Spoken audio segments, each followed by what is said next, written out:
Assalamualaikum warahmatullahi wabarakatuh. Perkenalkan, nama saya Revina, NPM 2341118, kelas manajemen 23B. Di sini saya akan menjelaskan tentang kesenjangan pendapatan dan kemiskinan.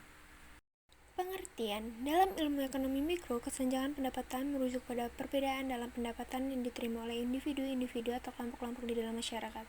Sedangkan kemiskinan adalah kondisi di mana seseorang atau sekelompok orang tidak memiliki kemampuan untuk memenuhi kebutuhan dasar mereka, seperti makanan, pakaian, tempat tinggal, pendidikan, dan akses layanan kesehatan, karena pendapatan yang rendah atau kurangnya sumber daya yang memadai.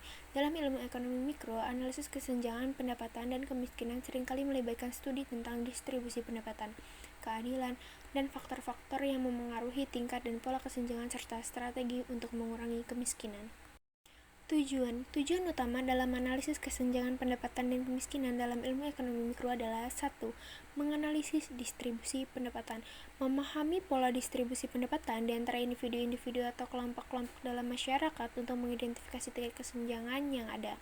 2. Mengidentifikasi faktor-faktor penyebab, meneliti faktor-faktor yang mempengaruhi terjadinya kesenjangan pendapatan dan kemiskinan, seperti kebijakan ekonomi, tingkat pendidikan, akses pasar tenaga kerja, teknologi, dan lainnya. 3. Menilai keadilan ekonomi, mengukur tingkat keadilan dalam distribusi pendapatan dan mengidentifikasi apakah kesenjangan yang ada bersifat adil dan tidak adil dalam masyarakat. 4. Merancang kebijakan pengentasan kemiskinan, mencari strategi dan kebijakan yang efektif untuk mengurangi kesenjangan pendapatan dan kemiskinan, seperti program pemberian bantuan sosial, pendidikan, pelatihan kerja, dan akses lebih baik terhadap layanan kesehatan. 5. Meningkatkan kesejahteraan ekonomi, memastikan bahwa adanya redistribusi pendapatan yang adil dapat meningkatkan kesejahteraan masyarakat secara keseluruhan dan menciptakan kesempatan yang lebih merata untuk memenuhi kebutuhan dasar dan meningkatkan mobilitas sosial. Tujuan keseluruhan dari analisis kesenjangan pendapatan dan kemiskinan dalam ekonomi mikro adalah untuk mencapai kesetaraan ekonomi yang lebih baik dan meningkatkan kesejahteraan sosial.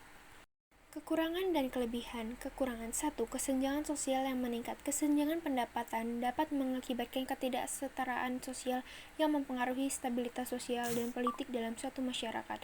2. Keterbatasan fokus pada individu.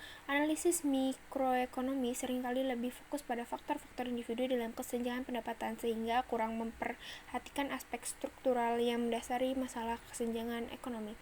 3. Kesulitan pengukuran yang akurat. Mengukur kesenjangan pendapatan dan kemiskinan dengan tepat dapat menjadi sulit karena beberapa aspek sulit diukur secara akurat, seperti sumber daya non-moneternya. Kelebihan: 1. Mengidentifikasi faktor penyebab. Analisis mikroekonomi membantu dalam mengidentifikasi faktor-faktor yang menyebabkan kesenjangan pendapatan dan kemiskinan, membantu perancangan kebijakan yang lebih tepat. 2. Pengembangan kebijakan yang lebih efektif. Dengan pemahaman yang lebih baik tentang faktor-faktor yang mempengaruhi kesenjangan, ilmu ekonomi mikro dapat membantu dan merancang kebijakan yang lebih efektif dalam mengurangi kesenjangan pendapatan dan kemiskinan. 3. Fokus pada solusi yang berbasis data. Analisis mikroekonomi memberikan landasan yang kuat dalam pengambilan keputusan kebijakan publik yang berdasarkan data, sehingga solusi yang diusulkan dapat didukung oleh bukti empiris. Sementara analisis dalam ilmu ekonomi mikro membantu dalam memahami dan merancang kebijakan terkait kesenjangan pendapatan dan kemiskinan. Penting untuk diingat bahwa pendekatan ini memiliki keterbatasan dan memerlukan pemahaman holistik terhadap faktor-faktor ekonomi, sosial, dan politik untuk mencapai penyelesaian yang lebih menyeluruh. Sekian penjelasan dari saya akhiri. Wassalamualaikum warahmatullahi wabarakatuh.